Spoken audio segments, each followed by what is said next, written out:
विद्यार्थी मित्रांनो, मागील तासाला आपण सराव संच 2.2 हा अभ्यासलेला आहे. आज आपण या पुढील काही संकल्पना ज्या आहेत त्या संकल्पना आणि त्यानंतर सराव संच 2.3 हा अभ्यासणार आहे. सुरुवातीला धनपरिमेय संख्याचे मूळ कसे असते, तर धनपरिमेय संख्येचे जे मूळ आहे ते परिमेय किंवा अपरिमेय संख्या असते, हे यामध्ये आपण लक्षात घ्यायचं आहे. आज आपण करणी या संदर्भात या ठिकाणी ह्याच्या पुढील माहिती बघतोय.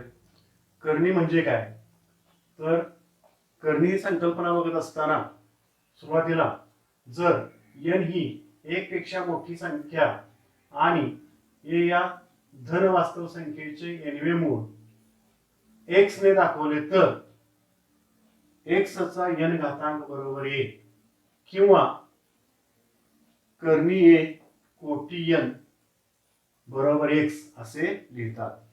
म्हणजे करणी यामध्ये कोटी जी असते, करणीची कोटी ही नेहमी 1 पेक्षा मोठी असते. याला करणीची कोटी असे म्हणतात. ही जी करणी a आणि जी कोटी n ही जी संख्या दाखवलेली असते, n काय दर्शवतं, तर त्या करणीची कोटी दर्शवते आणि ही n ची किंमत ही 1 पेक्षा मोठी असते. आणि a ही धन वास्तव संख्या असते. a ही कसली संख्या असते, धन वास्तव संख्या असते. आणि तेव्हा ह्या a चे nवे मूळ हे बरोबर x आहे, हे जनरल या पद्धतीने असं दर्शवलं जातं. याचं घातांक रूपात जर मांडणी केली तर x चे nवे मूळ बरोबर a असे लिहितात. x चे nवे मूळ बरोबर a हे या पद्धतीनं लिहिलं जातं. आता याच्यामध्ये आपण जर पाहिलं, व्याख्या जर बघितली आपण, जर करणीची व्याख्या आपण बघतोय, जर a ही धनपरिमेय संख्या असेल, a ही धनपरिमेय संख्या असेल आणि a चे nवे मूळ म्हणजे nवे मूळ x ही अपरिमेय संख्या असेल, हे जे x आहे ही अपरिमेय संख्या असेल तर x ही करणी आहे असे म्हणतात. म्हणजे x जे आहे ही करणी आहे असे म्हणतात. तर ही करणीची व्याख्या यामध्ये लक्षात घ्यायचं आहे. आता करणी जी आहे ती या पद्धतीने चिन्हामध्ये लिहिली जाते. म्हणजे करणी a कोटी n, करणी a कोटी n ही करणी असेल तर हे जे चिन्ह आहे असं भागाकारात चिन्ह असल्यासारखं याला करणी चिन्ह म्हणतात. आणि a ही करणीची संख्या आहे, याला या ठिकाणी करणीची संख्या असे म्हणतात. आणि n ही करणीची कोटी असते किंवा n ला करणीची कोटी असे म्हणतात. आता उदाहरणार्थ या ठिकाणी करणी 8 कोटी 3, करणी 8 कोटी 3 ही करणी आहे का नाही हे जर बघायचं झालं तर ह्या 8 ही संख्या, याची कोटी किती आहे, 3 आहे. आता यामध्ये जर आपण बघितलं तर 2 चा घन जर केला आपण तर 8 येतोय. म्हणजे 2 चा तिसरा घातांक 8 ही 8 चे घनमूळ हे 2 आहे, पूर्ण घनमूळ निघतंय. म्हणून ही जी संख्या आहे दिलेली करणी 8 कोटी 3 ही करणी होत नाही.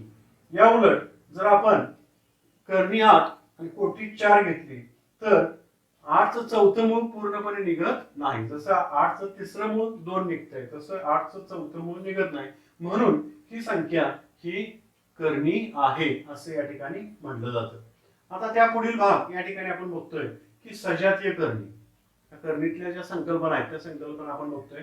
सजातीय करणी म्हणजे काय, कशाला लक्षात घ्यायचं की सजातीय करणी आहे जर 2 करणींची कोटी समान असेल आणि करणीची संख्या सारखी असतील. जर 2 करणींची कोटी समान असेल, उदाहरणार्थ या ठिकाणी 4 करणी 2 आणि 5 करणी 2 असे या ठिकाणी आहे.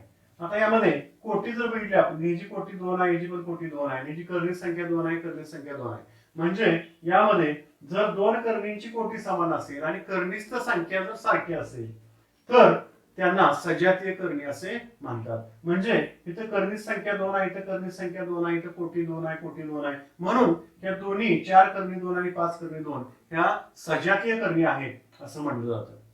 आता त्यानंतर आपण करणीची तुलना बघतोय. करणी तुलना बघत असताना तुलना म्हणजे लहान मोठेपणा, कोणती करणी मोठी कोणती करणी लहान आहे हे यावरून आपल्याला लक्षात घेता येईल. करणी तुलना करत असताना करणीची कोटी समान असेल तर कर्निस्थ संख्येवरून कर्णीची तुलना करता येते.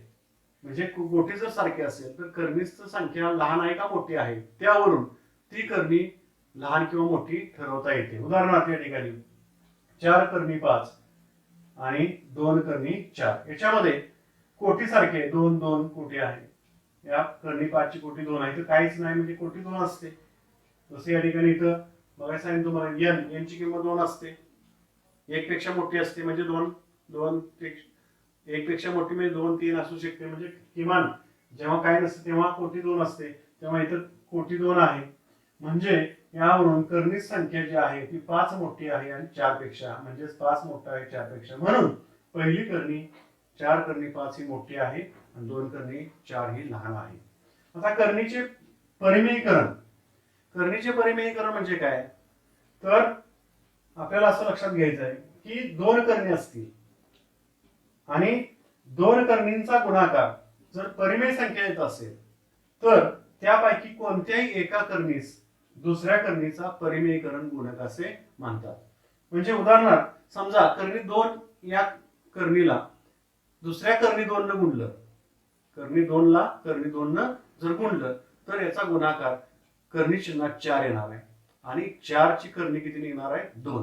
म्हणजे याच्यावरून आपण लक्षात घ्यायचं की 2 ही परिमेय संख्या मिळाली. 2 ही कसली संख्या मिळाली, परिमेय संख्या मिळाली. म्हणून कर्णी 2 ला ज्या कर्णीने गुणलं म्हणजे कर्णी 2 नच गुणलं त्या कर्णीला त्या कर्णी 2 चा परिमेयीकरण गुणक असे म्हणतात. तर अशा पद्धतीने परिमेयीकरण गुणक जो आहे तो आपल्याला घेत असताना की परिमेय संख्या कर्णीला कोणत्या दुसऱ्या कर्णीने गुणल्यानंतर येणार उत्तर ही परिमेय संख्या मिळेल तर त्या कर्णीला त्या कर्णीचा परिमेयीकरण गुणक असे म्हणतात. तर या पद्धतीनं आता आपण सराव संच 2.3 यामध्ये बघणार. सराव संच 2.3 आपण बघतोय. प्रत्येक टोटल 9 प्रश्न आहेत सराव संच 2.3 मध्ये. प्रत्येक प्रश्नातले आपण 2-2 उदाहरणे यामध्ये बघणार आहे. सुरुवातीला प्रश्न आहे, पहिला प्रश्न, पुढील कर्णींच्या कोटी सांगा.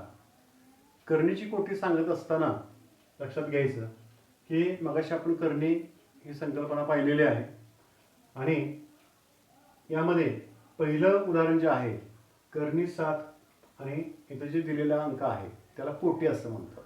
कोटी ही 1 पेक्षा मोठी असते एवढं लक्षात घ्यायचं. तर इथं कोटी किती आहे 3 आहे. म्हणजे या प्रश्नामध्ये ही त्या कर्णीची कोटी आहे. म्हणजेच ह्याचं उत्तर येईल फक्त कोटी 3.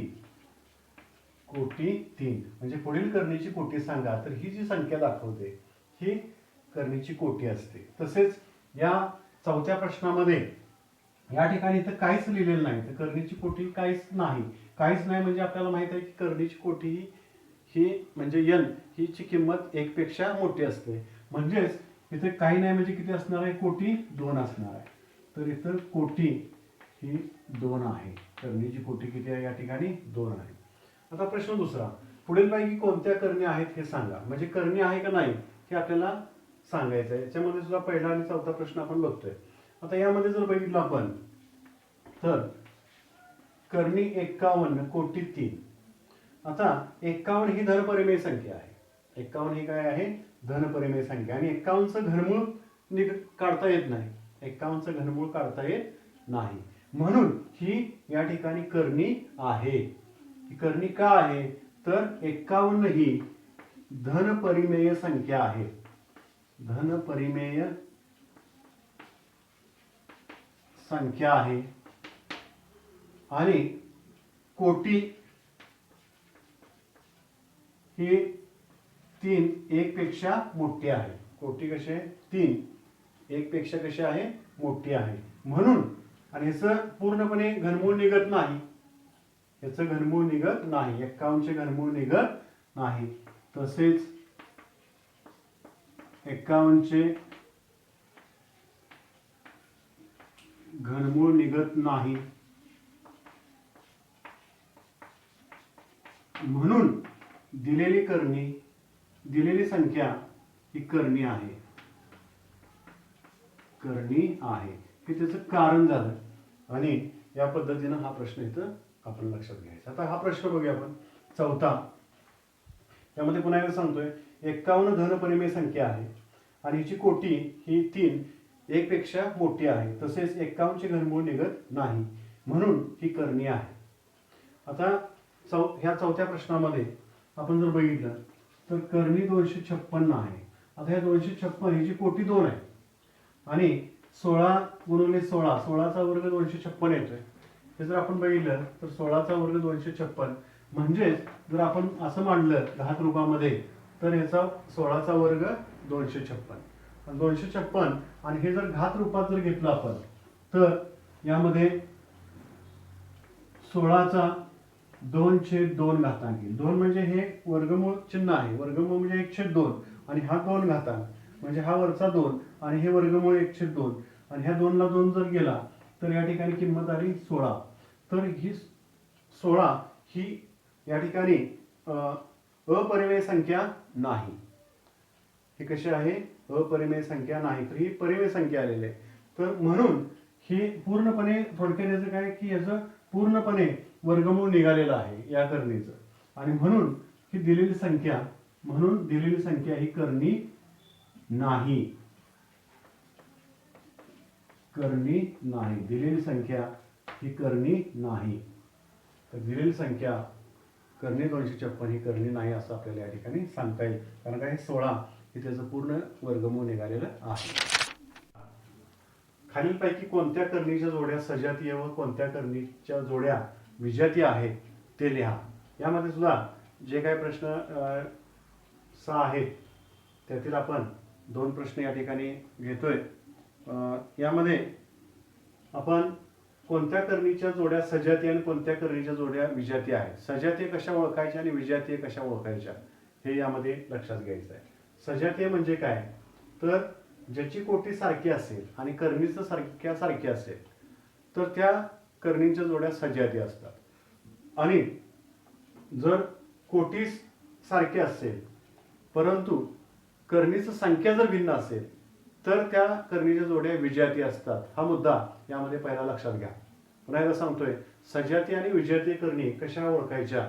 जर कोटी सारखी असेल हा एक भाग लक्षात घ्यायचा, कोटी समान असायला हवी आहे आणि दुसरं करणीचं संख्या समान असायला हवी आहे, तरच त्या करणीच्या जोड्या सजातीय असतात. यापैकी एक जरी नसेल तर त्या करणीच्या जोड्या विजातीय असतात. तर आता यामध्ये बघूया आपण करणी 52 आणि 5 करणी 13 असं दिलेलं आहे. आता याच्यामध्ये आपण पहिला मुद्दा जर घेतला आपण तर यामध्ये करणी 52 ची मी फोड करतो म्हणजे 52 चे अवयव पाडले 4 गुणिले 13, 13 चौक 52. आता याच्यामध्ये म्हणजे 13 चौक 52 आलं. आता यामध्ये करणी चिन्ह वेगळं दिलं, करणी 4 गुणिले करणी 13. करणी 4 ची जर किंमत आपण घेतली म्हणजे 4 चं वर्गमूळ जर घेतलं तर किती येते 2, म्हणजे 2 करणी 13 असं या ठिकाणी उत्तर मिळालं. तर या पद्धतीनं आपण जर सोडवत गेलो तर यामध्ये 4 गुणिले 13 म्हणजे 52 आलं, 13 चौक 52 अवयव पाडले याचे आणि पुन्हा करणी चिन्ह वेगळं दिलं, करणी चिन्ह 4 ला वेगळं दिलं, 13 ला वेगळं दिलं आणि 4 ची करणी किती निघणार आहे तर 2 निघणार आहे आणि म्हणजे याचं वर्गमूळ काढलं आपण 2 आणि वर्गमुळात 13 म्हणजे याचं हे सोडवून या ठिकाणी 2 करणी 13 मिळालं. आणि दुसरी संख्या जी दिलेली आहे ती म्हणजे या ठिकाणी 5 करणी 13. आता इथं बघा, इथं 2 करणी 13 आणि इथं किती आहे 5 करणी 13 म्हणजे करणी 13 करणी संख्या सारखी आहे, करणी संख्या सारखी आहे, कोटी समान आहे, कोटी समान आहे म्हणजेच यामध्ये 2 करणी 13 बरोबर 5 करणी 13 म्हणजे ह्या सजातीय करणी आहेत. ह्या कशा आहेत सजातीय. सोडवून हे आपण हे मिळालेलं आहे आणि हे दुसरं दिलेलं आहे. याच्यात 2 करणी 13 आणि 5 करणी 13 करणी संख्या समान आहे आणि कोटी समान आहे म्हणून सजातीय करणी आहेत. कसल्या करणी आहेत ह्या सजातीय करणी. ह्या कसल्या आहेत या ठिकाणी सजातीय करणी. ह्या दोन्ही जोड्या सजातीय आहेत. आता यातला दुसरा प्रश्न बघूया आपण. ह्याच्यामध्ये बघा 5 करणी 22 हे दिलेलं आहे आणि याच्यामध्ये दुसरं काय दिलेलं आहे याच्यात 7 करणी 33. आता यामध्ये जर आपण ह्या 22ची जरी फोड केली 11 दुनी 22 आणि 11 त्रिक 33 तर 11 दोन्ही 22 आणि 11 त्रिक 33 येत आहे. म्हणजे इथं कर्णिक संख्या भिन्न येतात. कर्णिक संख्या कशा येतात? भिन्न. मुळात तिथं भिन्न आहेत, तिथं पण भिन्न आहे. पण या ठिकाणी 11 दोन्ही 22 जरी केलं तरी सुद्धा या ठिकाणी 11 आणि 2 या चिन्हामध्ये येतात आणि 11 आणि 3 या चिन्हामध्ये येतात. 11 जरी एक समान असला तरी 2 आणि 3 भिन्न येतात. म्हणून कर्णिक संख्या समान नाही, कोटी समान आहे. कर्णिक संख्या समान नाही, कोटी समान आहे. कोटी कशी आहे? समान आहे. कोटी जरी समान, दोन्ही समान आवश्यक आहे. कर्णिक संख्या समान नाही हे महत्वाचं आहे आणि कोटी समान आहे. म्हणून दिलेल्या जोड्या कर्णी नाहीत. दिलेल्या जोड्या या कर्णी सजातीय कर्णी नाहीत. दिलेल्या जोड्या ह्या सजातीय कर्णी नाहीत किंवा विजातीय कर्णी आहेत असं म्हणून. दिलेल्या जोड्या ह्या विजातीय जोड्या आहेत. दिलेल्या जोड्या ह्या विजातीय जोड्या आहेत. विजातीय